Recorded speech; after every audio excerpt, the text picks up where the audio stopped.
Team Summer's Rift, Dota 2, and we have been around since mid-February. Being one of the invited teams for WCA, it was pretty cool that there weren't that many events for us and that many opportunities to really prove ourselves, and having an opportunity like this is really awesome. For our practice regimens, we kind of practice because, like I said, we've recently formed a roster about a week and a half ago, and we tried getting in as much practice as we can, probably waking up around 10 a.m. and practicing till like 2 p.m., occasionally going towards the evening from like a 6 p.m. to like 8 p.m. scrim. So I think we've had sufficient practice, and going into this tournament we feel pretty confident in winning it all. Not today going up against us, they know we're a team to like definitely not underestimate, but after their disappointing and underwhelming performance during the TI5 qualifiers, I feel they're pretty demoralized, and I'm not sure how much practice they've gotten in, just considering the tournament was only a couple days before and flying over here, so I'm feeling confident. I'm not sure they are. With the addition of Tralf and Nikwa has brought a much more lively atmosphere. I've been good friends with Tralf for quite some time. We've been playing on past teams, and with Nikwa, we've heard good news about him and him getting kicked out of Alliance and giving him an opportunity here. As far as I know, he's pretty pleased with us, and the team is very confident with each other, and we're happy with each other.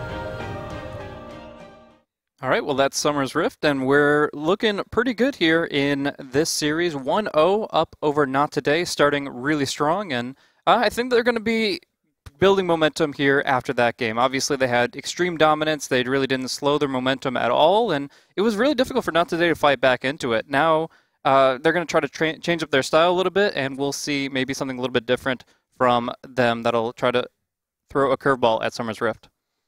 Yeah, absolutely. Summer's Rift, Demon definitely showing a ton of confidence in that interview, saying we're very confident that we're going to take it all. And even though, as he mentioned, this roster has really, in this form, only been together for about a week and a half.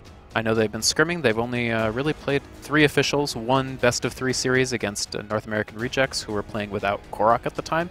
They looked okay in that, but definitely looking very sharp. What did you think of Tralf and Nikwa in that Game 1, Blaze?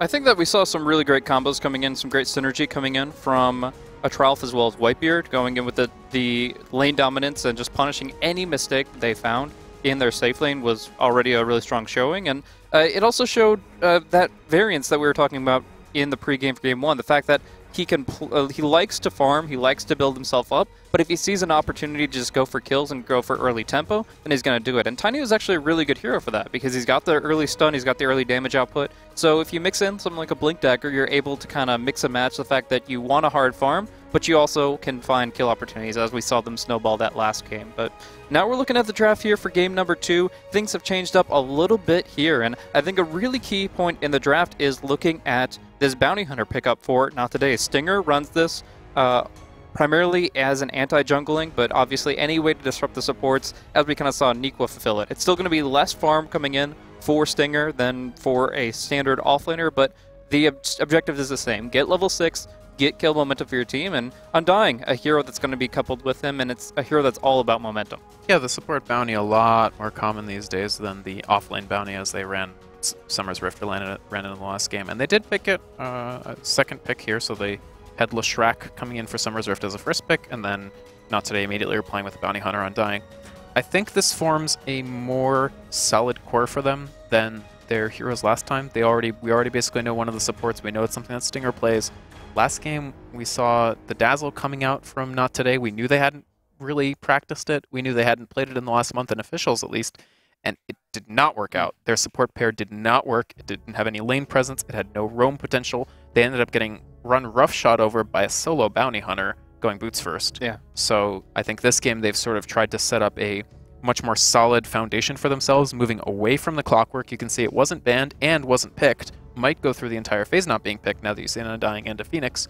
I think those are both smart adjustments from Game 1 for NoT today, which they needed to do. Absolutely. And I mean, you can't really expect too much from a Dazzle in the early levels. As the problem is transitioning into a point where you can actually make those offensive plays. And they got to that point, but they were at least 10 minutes behind. They were just in a position where they really weren't comfortable, that there was a ton of farm coming in for Summer's Rift. And pretty much, I think they're trying to go for a momentum-based draft to accompany that. We see Leshrac going to be picked up for the side of Champion Summer's Rift, so we might be seeing that in the safe lane here for Tralf. That could be very prominent as far as his potential to get early magical damage output and transition in towards maybe like a Bloodstone or even later on in the game an Octarine Core. But we see an interesting pickup here coming in from NoT today out the gate in Phase 2. A pick that is almost exclusively reserved for fourth or fifth picks. For Van is going to be the Tinker, and we see it here as their third pick. Yeah, NoT today going to one of their tried and true sort of pocket picks that they can be very effective with and can take over games with. So they definitely want to increase the pace of the game dramatically late game by getting that Tinker, generating space on the sides of the map, making it very difficult to catch him, and then obviously Bounty still providing that vision and Undying gumming up the works if the other team tries to force a fight. So I think the Tinker is fine, but as you said, it's a little early to see a Tinker. Champions of Summer's Rift now have an extra pick, basically. They have 3 possible picks to find somebody to deal with the Tinker. They do have to be aware not to over-counter the Tinker in some respects, because they still really need a way to deal with Undying. They don't have any particularly amazing heroes to get rid of tombstones on the ground, or to really burst this Undying quickly enough. But I think there's still plenty of room to transition into that. And Spirit Breaker, on the other hand, great counterpick to Tinker. Hero that NA teams in particular love to play. This was the most picked hero in NEL for months. When he was good, when he was bad, when he was great, when he was trash. They love playing this hero. Very good against Tinker. You want that vision, you want that ability to globally initiate on him. Yeah, but I'm curious what role they're going to actually put him in here. If Nikwa is playing the Phoenix, as we've seen him do a number of times, and do very well, in fact, the Spirit Breaker might be actually relegated to a bit of a 4 position here. It's not the ideal for the hero, but I still think they can make it work. The idea is still all about getting that vision with the Charge of Darkness, establishing your target, and trying to find follow-through. But I think that they need something a little bit more active and more global to follow that up with, and they don't get the option of the Storm Spirit. Storm Spirit was banned out just earlier here by NoT today, so to follow up on that Spirit Breaker is going to be a little bit difficult, and now NoT today have drafted up for themselves a counter-initiation tool. The Shuriken really lackluster in stopping Charge of Darkness, but the Hex that's going to be coming out from Mystico is actually going to be very powerful. Yeah, I think Lion is a smart response to Spirit Breaker. He's also good against just about all the heroes on Summer's Rift. I actually think Lion is, pound for pound, maybe the best pick that NoT today could get here. He's a very solid support, and that's what we want to see Mystico on, is supports that he has a lot of experience on. He's solid. They have lane contribution. Lion is pretty decent lane contribution. They can roam if they need to. You have a Bounty Hunter. You're going to have to roam at some point. I think the Lion's very smart. Mana Drain, fantastic against Phoenix. Horrible mana pool on that hero. Great against Leshrac. Mana pool's not bad, but he chews through a lot of it. Yeah. Now we're going to see the Furion come out here for Champions of Summer's Rift. So the Nature's Prophet is a hero that's very flexible in his laning, can be played in the off lane. We've seen him even played as like a 4 position in the jungle in some matchups. FY's done that a couple of times. In general, it's a little odd to see it here as far as who they're going to be prioritizing in farm, but it makes a lot of sense when you just consider his overall kit. The fact that he has global presence, can follow up with that Spirit Breaker, maybe cancel Tinker's Blink Dagger with a Wrath of Nature to make it so that he can't disengage when he sees that Spirit Breaker coming. A lot of factors come into play here, but I think overall the idea is control the Tinker, win the game, and I think that's going to be a very good mentality to bring into it if they can bring themselves out of the laning phase. Sure, and you talked about momentum-based heroes earlier, Blaze. I think Nature's Prophet is another hero that you can basically take momentum that you already have and transition it into a one game. We saw a lot of Moon Meander from Complexity playing Nature's Prophet in the North American qualifiers, and really what they were able to do is abuse less coordinated teams by just having him execute perfectly, be in the right place at the right time. And as you said, Spirit Breaker, another hero that increases your chance of being in the right place at the right time. You cannot miss a Wrath of Nature on Spirit Breaker's target because you always have vision of it. So at this point in time, it's very difficult to read how Champions of Summer's Rift want to prioritize farm on these heroes. If you consider all these heroes, they are amazing core heroes. Leshrac getting farm, Spirit Breaker, Nature's Prophet, at least getting an offlaner's level of farm is actually really good for enhancing that hero's potential, but end of the day, only 3 heroes can be cores. I mean, you could try to run like a greedy Nature's Prophet jungle, but it's really risky when you're up against that Bounty Hunter in particular. Let me introduce a term to you, Blaze. Pentacore. Oh my. That is what this lineup is. Both jungles, shaping up right? to be. Yeah. Pentacores. I mean, you know, sometimes there's enough jungle for 2 people, especially early on. And I guess the flip side is, not all of these heroes always need a 1's share of farm either. We've seen Phoenix run as a support. VG used to do it pretty frequently. Your mana's not great, your laning presence is not amazing, but it's possible. Spirit Breaker can be run as a support, often is. Leshrac, usually run as a core just because you get the unique benefits of the hero that way, but like you said, they will have some sort of farming priority, but I would also be up for a chaotic game which everyone fights for farm. A little bit of that Pentacore action, but not today. They really want to generate a ton of space and maybe even blow out a game of their own, and they add the Ursa to a lineup that already has Tinker. Yeah, so this is going to be pretty interesting here. I believe this means we're looking at Smash Ursa, just because of how recently Van has been playing the Tinker in any situation. It's allowed Smash to kind of transition into a bit of a safe laner role. We've seen him do setup heroes like the Legion Commander along with the Tinker and a couple other things, but the Ursa here is actually pretty interesting because obviously higher HP heroes, it's going to enable him to bring down, let's say, a very tanky Leshrac. Leshrac goes for raw HP. Until there's a Ghost Scepter online, Ursa is just going to try to lay into him, and we are going to see it in the safe lane. But now up against a full-on push lineup. We've got a 4-position Nature's Prophet, most likely starting in the jungle, and we've got Tralf's Lycan to add on to that, to just bring towers down so very quickly. With a little bit of Diabolic Edict, a decent bit of Howl with those Treants, oh my, the towers are just going to melt, and that gives less potential for Tinker to move forward on the map when those travels come out. Yeah, absolutely. They definitely have fantastic mobility. Obviously, the Phoenix, not global presence, but does have that ability to dive across the map with Icarus Dive. And yeah, the full-on Pentacore from Champions of Summer's Rift. They've got the Phoenix and the Spearbreaker and the Nature's Prophet and the Leshrac and the Lycan. Who says we won't find farm for all of these heroes? Of course we will. Absolutely. And of course, it's worth mentioning the Ursa is a pretty good counterpick to the Phoenix's Supernova. The egg only has a certain amount of hits that it can take, and Ursa is one of the best heroes to deliver a lot of fast hits. Actually, the best in my mind, if he can get close enough to the egg in the first place. But there are some things that can prevent that. Obviously, there's a couple of stuns coming out here from heroes like Leshrac and the Spearbreaker. But another interesting thing is the Sprout. Sprout did get buffed in the previous major patch, and it's actually something that you pretty much have to have a Quelling Blade against as a melee core, because this thing lasts 6 seconds when it's maxed out, only an 8-second cooldown. You just got to be able to break through those trees, otherwise you're never going to catch out the Supernova. In fact, I heard a really cool combo where you can actually just put the Sprout around the Supernova, and that actually blocks vision, so that not a single hero can actually take it down. That's very true, and that we could see that combo coming out from Summer's Rift, certainly. I do expect, as you said, the Ursa will definitely pick up a Quelling Blade, maybe even very early on. Ursa, obviously, Fury Swipes builds up his damage very quickly, but the initial hit is not the strongest. He starts as a relatively low damage agility carry, so it's not like Quelling Blade is a horrible purchase. It's not game losing. It's cheap, cuts trees, cuts sprouts. I think he'll be happy to grab that up.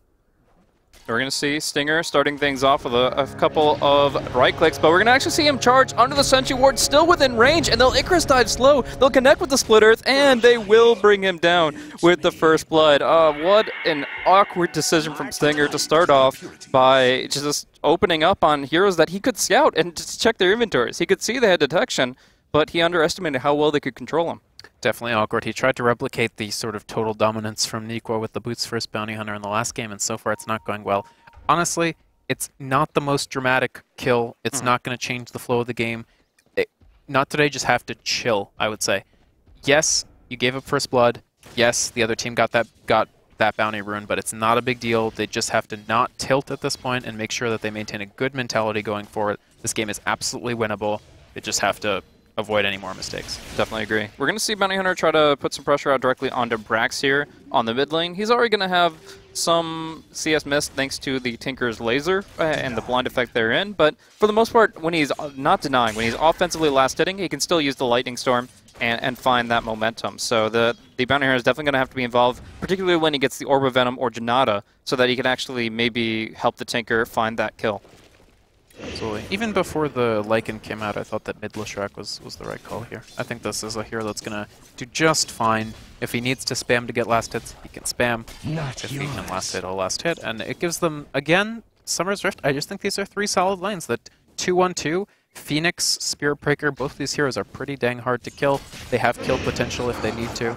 And then in the dual lane up top, a little weirder, the support Nature's Prophet and the Lycan. But then again, these Treants are just walking up, the Howl button is being pushed, and every time that happens, you take a decent-sized chunk out of Undying, who's not really able to kill those easily at all. Yeah, he can't actually kill off the Trance, but with the Staff Shield, he's also not taking too much damage from it. It's more of a nuisance than anything else, but every point of HP matters when you're trying to actually be aggressive with that health pool. We're going to see down bottom, Nikwa diving pretty deep here against the Lion, going to be able to take him down to nearly half HP, but Smash really wants to get involved. If he was level 3, there's some real kill potential. They're still going to go for it here. They do get the Hexer Spike, and Nikwa goes down quick. A little bit of an overextension here. Demon, not enough mana for charge, so that actually does cost them the life of the Phoenix, and it's a lot earlier kill coming out for NoT today. In our previous game, they were down 3 kills and losing a lot of momentum. It seemed like their kills didn't really matter. In this case, this Phoenix pickup actually gives a lot of momentum to the Ursa. And once Stinger is able to reach level 6, he'll add that additional factor of the track gold that was working against them last game, working potentially for them this game. Obviously, I don't expect him to have as dominant of a performance as Nikwa did in terms of getting levels early on, but it is still a possibility. Mid lane, Janata is going to come through pretty quickly here. Tinker has a 2-2-0 build, a lot of burst damage about to come out, and it's going to be enough to bring down Brax. Tries the bottle at the last second, but with this skill build in particular, they're able to do just enough damage to bring him down before he can heal up, and that is going to be a nice swing of momentum for NoT today. They really need these roams to work before the Sentry Wards start coming out. Yeah, NoT today. They can't lose 3 lanes again. They have to at least go even in one of the lanes. When you lose 3 lanes in this patch, it's pretty damn difficult to make that up later. And right now, Smash is doing fine, but not amazing in the bottom safe lane. He's doing about as well as the Phoenix is for Nikwa. And then in the off lane, Ifrit, honestly, these Treants are doing mondo damage to him.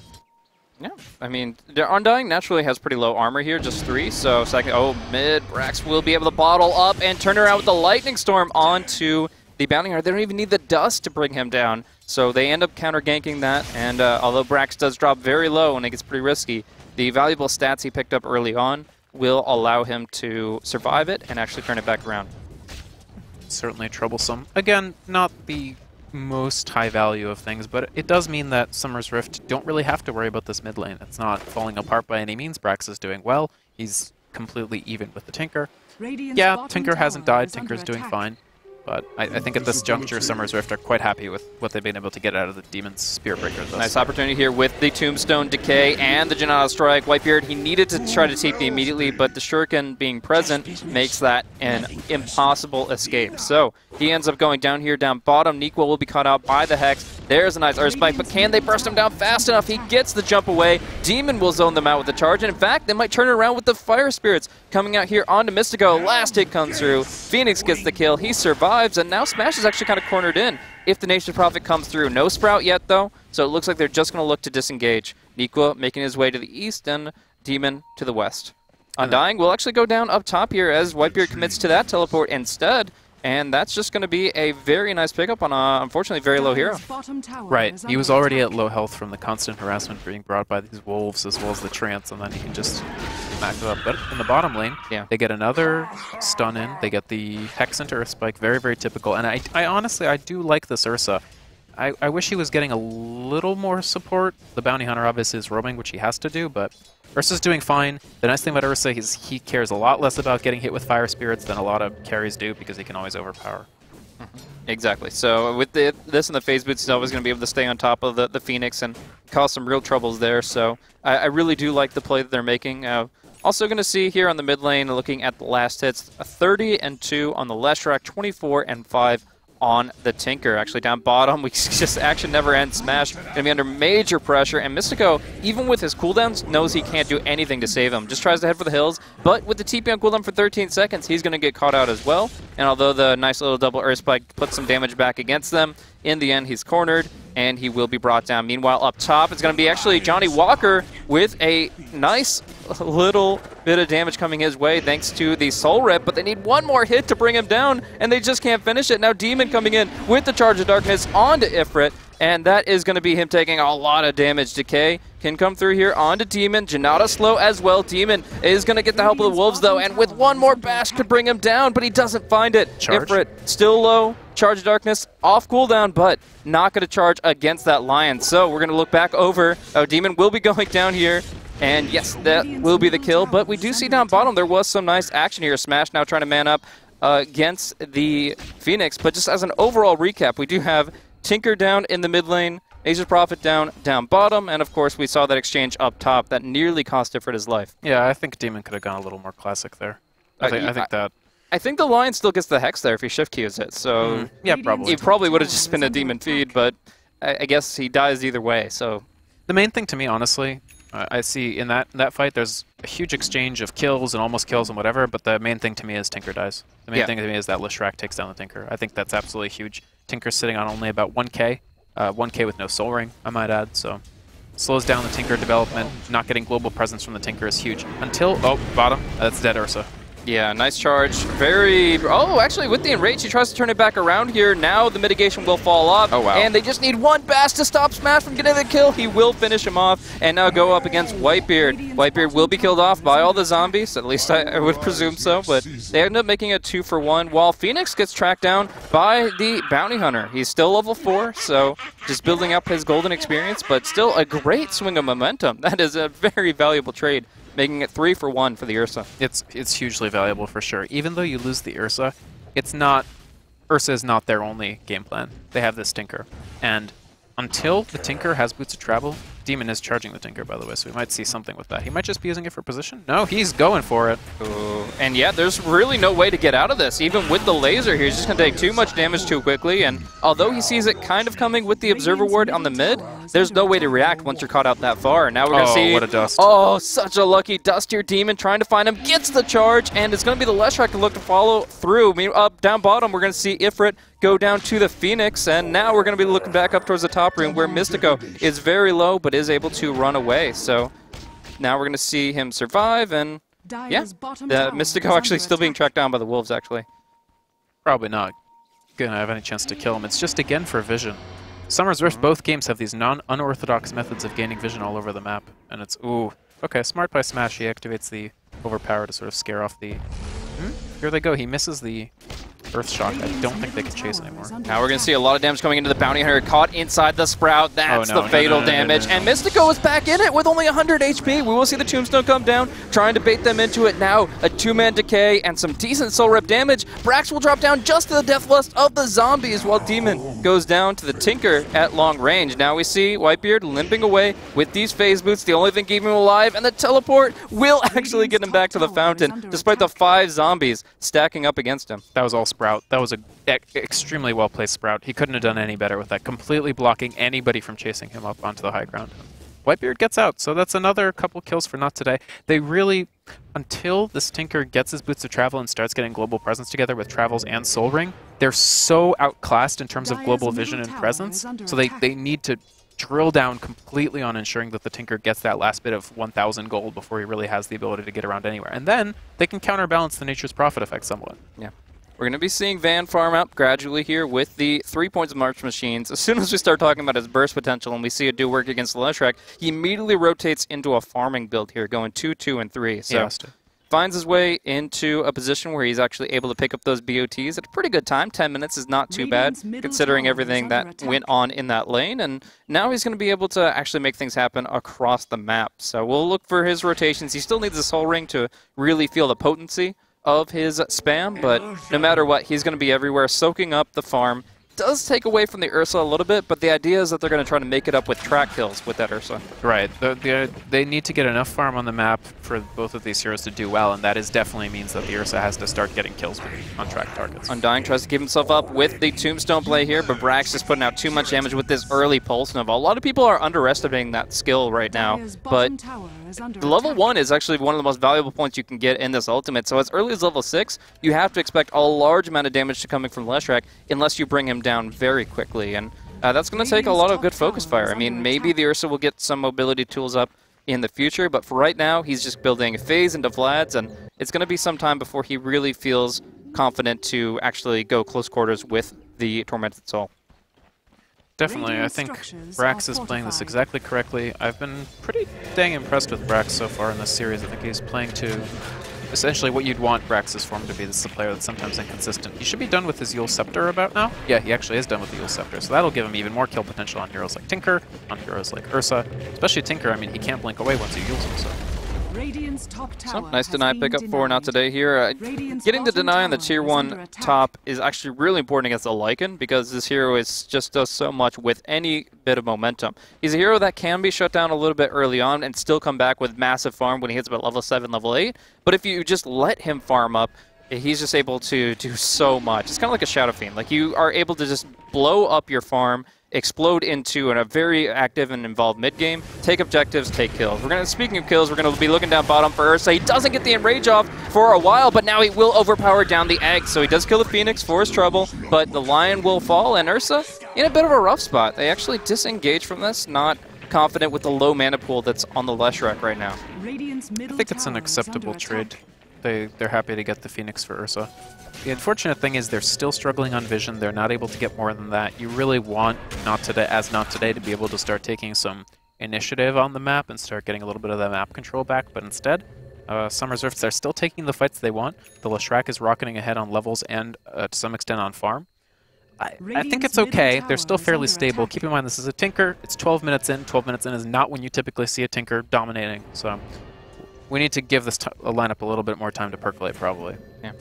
Some blind dust coming out here. Not going to catch out the bounty hunter this time, but we're going to see actually kind of 4-man movement at this point in time. They're going to move in with the BOTs.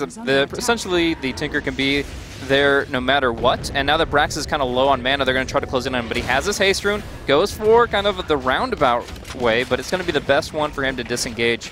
And that's going to, of course, leave the tower low, but this time not in deny range. No. I think the decision to ball around a little bit as not today is not necessarily a bad one. When you have inferior vision against a team with a Spear Breaker, you really have to ball, you have to reduce the vision of the enemy team by taking out wards, and you have to try to find kills where you can. I think it's definitely the smart call. Oh, here we go. Smash is in. Yeah, they took care of the wards on the bottom rune spawn, so they feel pretty confident this is not going to get scattered out. But with these heroes just kind of hanging out in the bottom rune area, you know that there's a high probability the Ursa is in the pit, and now they're sure about it with all these summons coming out to play. So the question is, how do they approach this fight for the pit?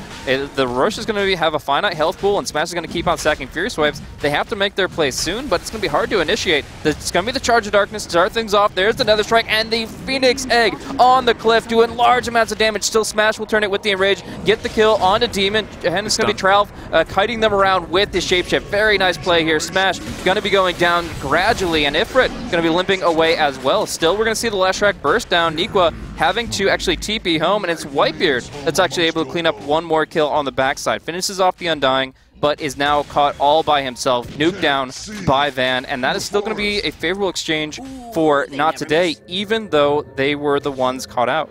Yeah. Hey, honestly, could be worse. I am concerned about the Ursa. I think he's starting to fall further and further behind. I mean, that's why you see that sort of pseudo-desperation play on the Rosh. Wonder if they'll just go right back in, because the Ursa is now, what, like 20% net worth behind the Leshrac and the Lycan? I think Mystico's dead. Yeah, easy kill for Niqua. That was a nice...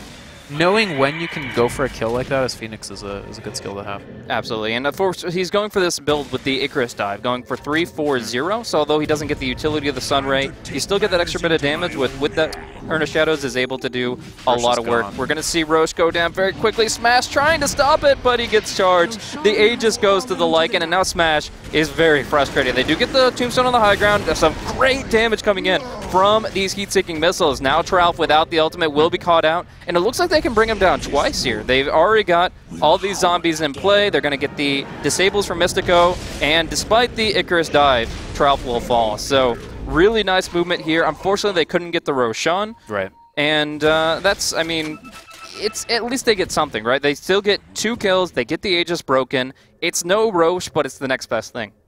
I think it's nice because the Ursa did participate in those kills. In fact, he got both of those kills. I think if that wasn't the case, then it would be, they'd still feel pretty bad about it. Instead, hey, you know what? They didn't have any time with the Aegis. We immediately brought them down. Those, I believe, was, yeah, that was Tralf's first death in this game. So, hey, we brought down the Lycan. We held him down a bit. We've bridged the net worth gap a little bit of our Ursa relative to their core heroes.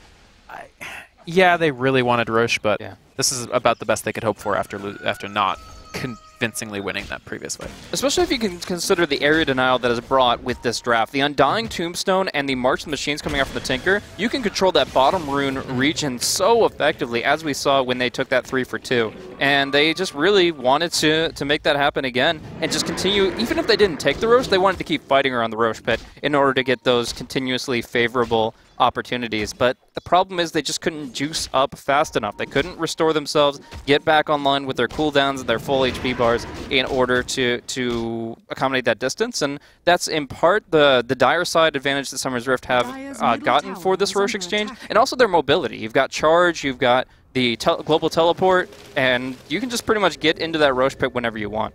Do you say that they didn't juice up the place? Yeah, I mean... The juicers? Yes. Who are you accusing of being a juicer? Ursa's definitely a juicer, for sure. I'm just looking for the newest sponsor for the Fountain of Life and the Dire Fountain as well, man. Tinker's probably, what, like a Ritalin user, almost certainly. Oh, man, he's got a lot of stuff going on. He's hooking up with Alchemist in the back rooms. I don't know. All right, that's fair. I mean, honestly, I think NoT today have stabilized in the exact time when they had to stabilize. You sort of had this lineup from them in the last game that was really like mid-late game focused, and they never even got to the mid-game. This game, I think they're transitioning pretty well. I think, honestly, this is anyone's game.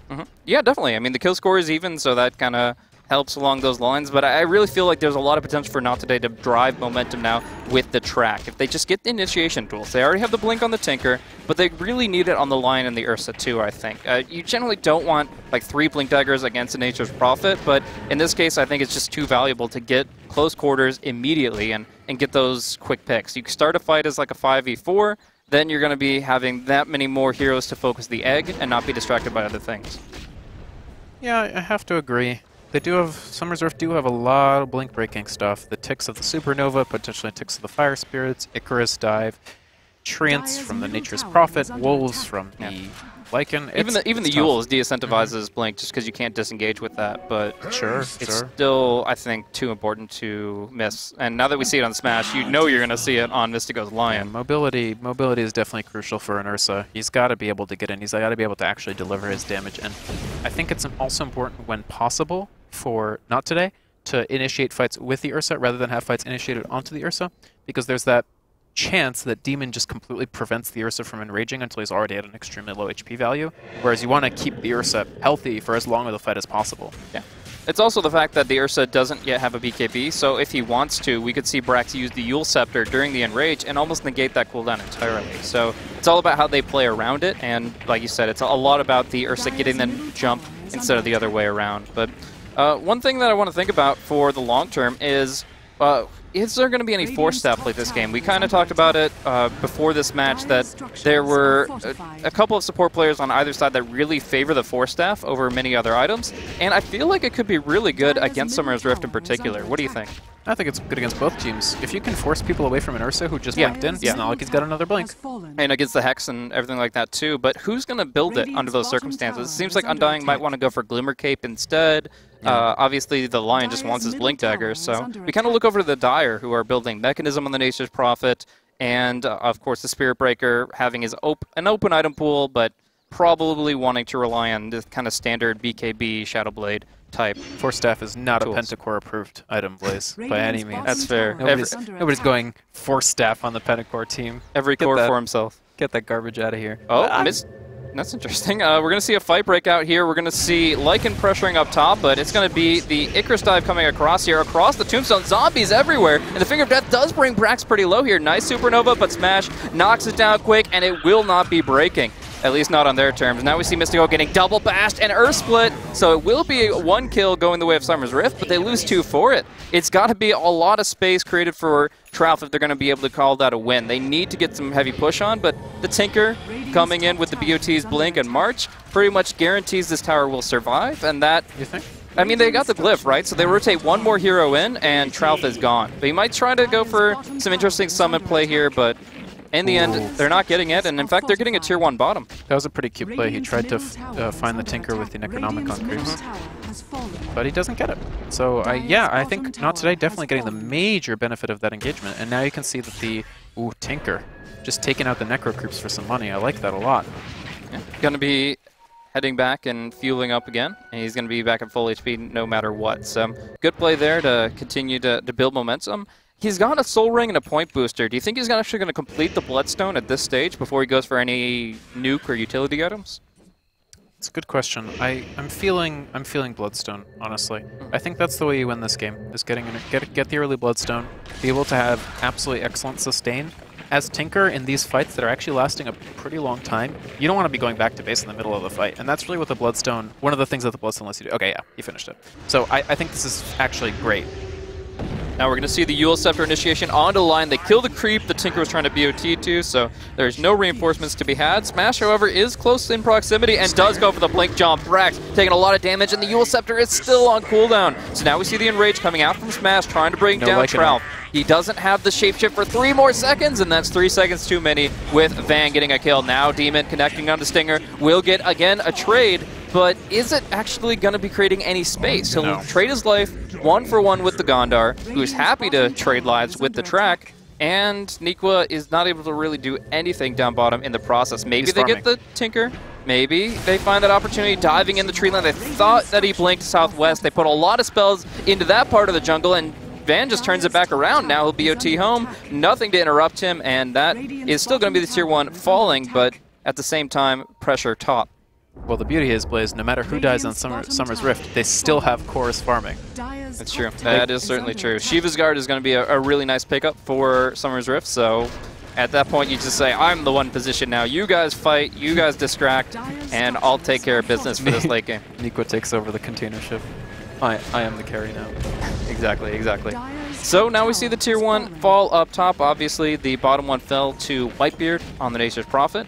And now that we've kind of seen how these lanes are settled and have transitioned nicely into the mid-game, how do you feel about this Nature's Prophet pick? It didn't really do that much jungling, right? Like, it was mostly focused on supporting in the lane, which is not the strong point of Ephirion.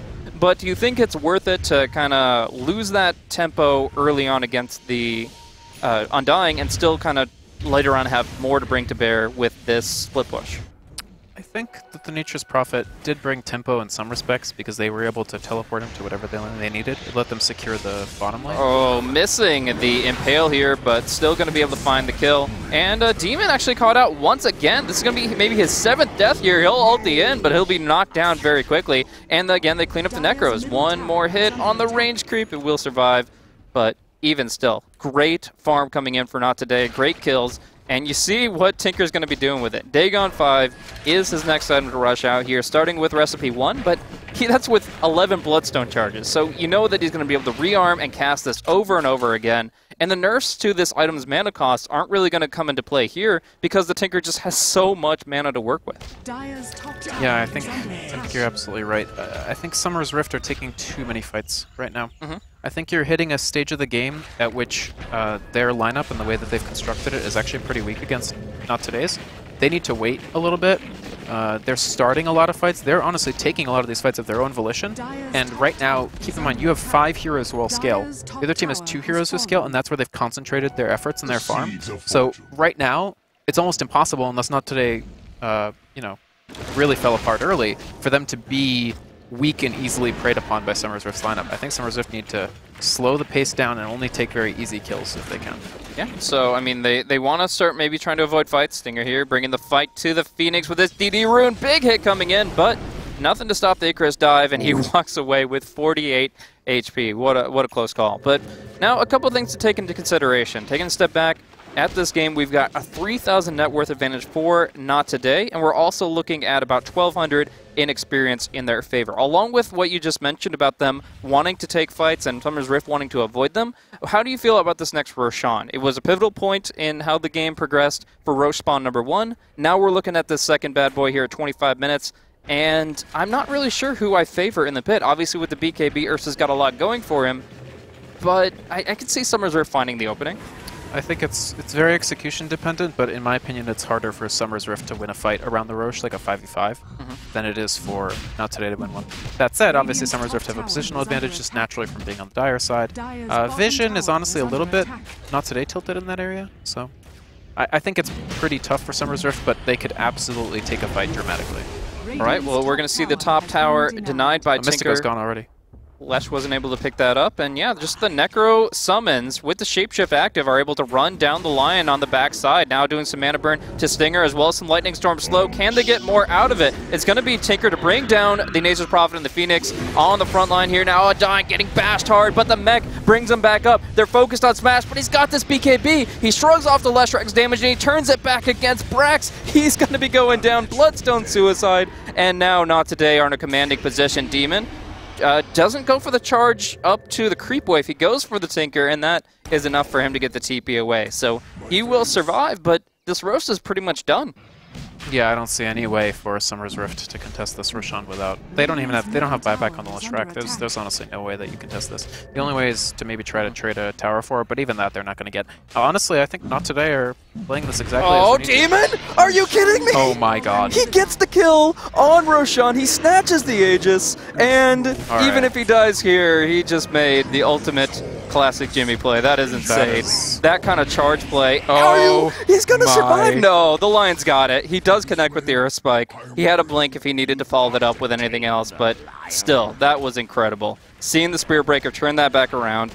I would say that Not Today are fairly Roche dependent when it comes to forward sieging, and the fact that Demon was able to just pull the rug out from underneath them, just absolutely immense.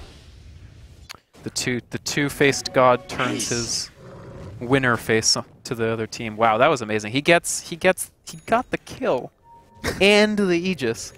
Not Today got nothing out of that. And like you said, they really can't siege. They're sure as heck not going high ground without an Aegis on that Earth, so no way. That is actually a game-winning play from Demon. I don't know if they'll win the game, but it's a game-winning play. Certainly. But now we see Brax in a really bad spot here, tracked down by the Bounty Hunter. Now, though a nice stun will come through, Tinker will finish it off. No Bloodstone Suicide available, and that is just going to be pretty much a cue for Summer's Rift to stop splitting up. They want to split push with a lineup with a Nature's Prophet, a Lycan, a Leshrac, but that's just not an option against these heroes anymore. Their vision has gotten worse too. They have very, very aggressive vision in general, but it's not great in the areas where they're not the aggressors. Having 4 wards, now 3 with the 4th one expired, all deep on the enemy side of the map when you're not even on that side of the map usually is suddenly a lot less useful. And now we're just going to see them kind of group up here, try to find a pickoff or an opening. I mean, just any blink jump, and you might as well be in a winning position here. We're going to see a TP back from Whitebeard. Maybe he can get back into it with his own teleport spell, but Smash here with the Enrage, trying to do some damage. We're going to see the Phoenix go down first, and now they'll run down Stinger here. It's going to be a Ghost Scepter coming out pretty early from the Tinker, trying to hide out on the tree line, while Smash becomes the focal point of this fight here. Gets smacked up, gets soul ripped, and is able to deal the necessary damage to bring Demon down. So now we're going to be seeing a BOTing back in, the Tinker with full mana and HP. He will get used up by the Leshrac and stunned out, but Lesh can't follow it up, and that is going to wrap up the fight here. In fact, no, it's Brax to go down. Oh, he couldn't get out in time. And that is going to be Van in a commanding position in this game. All right, yeah, Summer's Rift definitely have some problems. Now, you've got a Lesh whose Bloodstone is down to 2 charges. He's got 8 deaths. And Brax was honestly, he had an amazing performance the first game. Early on in this game, he was dominating the laning phase, but he is struggling. He's getting caught out, he's getting targeted. A lot of that is just this Ursa. Leshrac really, especially once Ursa gets BKB, can't do much against him. And yeah, that's actually Not Today. I think they're going to start piercing the high ground with that. They at least can get the tier 3, I think. Oh, maybe not. It's not. It's hard. Yeah, it's they not don't the have anybody who easiest thing actually to do. hits towers. Like, the Phoenix is level 13, so 11 strikes on the egg. He's ready to go with that Shiva's Guard and try to punish them. And he actually goes in here with the Icarus Dive Shivas to get vision, to get the slow, and just to completely rout them. But yeah, I just got to look at Brax's progression at this point in the game. He looked really strong starting off. He's accumulated 165 last hits, which is not bad, but it's mostly the Bounty Hunter pickoffs and the Tinker gunning him down that have just caused him so much difficulty. On top of that, not surviving a single fight, always going down. He's lost so much momentum, lost the Bloodstone charges, and he's not able to build up towards any real items now. Yules and Bloodstone, they're pretty good, but they're not going to win you the game. Like, you need something like a Ghost Scepter, you need an Octarine Core, anything to really show your strength in the fights. And if you can't man up against an Ursa, then that game is pretty much done. At this point now, there's a ton of magical damage flying out, and I'm just really scared for Summer's Rift. yeah, Brax is Tralf? Oh god. Oh no. I think he won't even get the chance to shapeshift. Yeah, Tralf is gone. No chance to BKB, no chance to shapeshift. And they know where Whitebeard is. Can they stun him? Nope. No. Close call. Close call. Yeah, Brax's net worth now is lower than it was 10 minutes ago. Wow. That's not great. That's a hell of a stat. I don't know. And now it's lower than that. Even further. He just broke the 10K barrier going in the wrong direction. Yeah, that's. I mean, yeah. At this point, it's not today's game to lose. They have such an advantage, finding all these kills, finding all these openings. They're dominating the map. They're turning this game on its head. And Summer's Rift, they're okay at defending high ground, but mostly through split push. We're going to see down bottom, for example, the Nature's Prophet teleports just to start pressuring bottom lane, while Nigwa gets killed off by the Tinker. What a combo coming in. Fast fingers from Van, annihilating the Phoenix before he even gets the chance to jump away. Now back in mid. They don't have buybacks, please.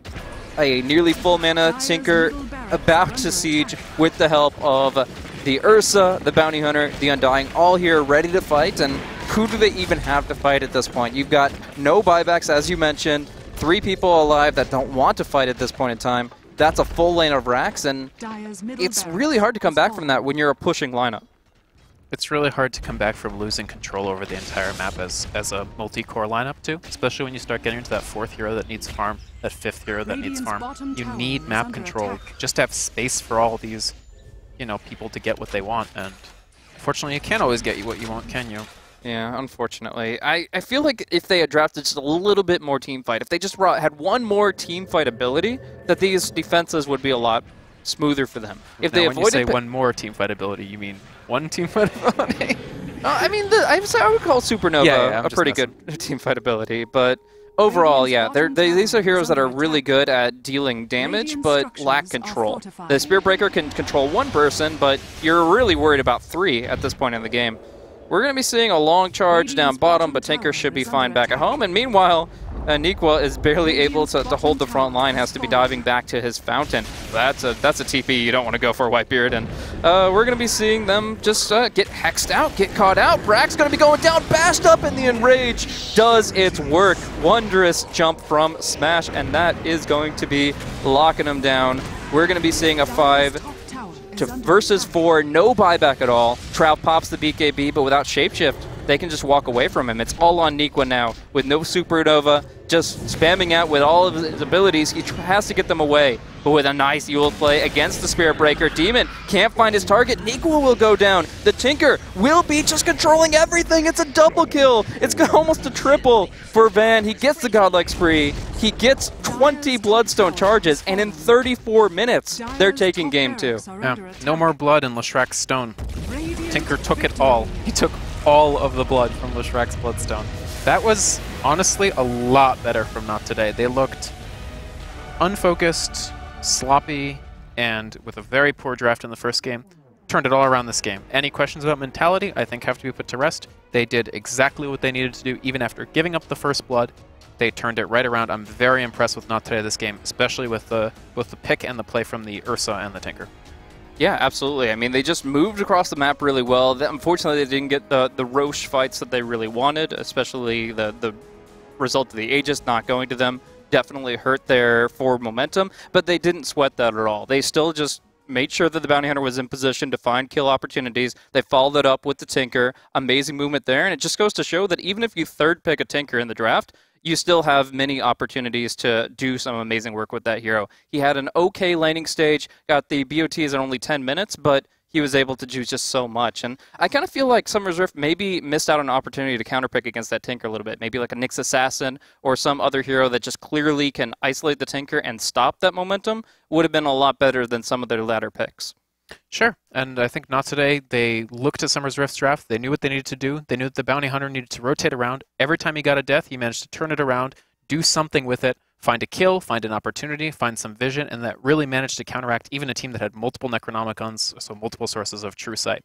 And yeah, I honestly think NoT today just really managing to turn that around. So whichever team does win this series, and at this point it looks absolutely like anyone's game, the winner is going to go to the WCA finals in China in December. The loser is going to get seeded directly into the Seattle qualifier. And viewers at home, I believe, can also get into that qualifier. Is that right? Yeah. If they go ahead and sign up at WCA-America.com, they're able to sign up for the Open tournament there and are able to actually have a chance to compete in the bracket that will eventually lead them to the loser of this best of 5. But, I mean, it's been an incredible match so far. I actually think it might go the distance now. I mean, I originally predicted 3-1, but it feels like Not Today, far from going on tilt, have been able to really better understand what they need to accomplish in this match, and I think that they actually might be able to make it go all the way to Game 5.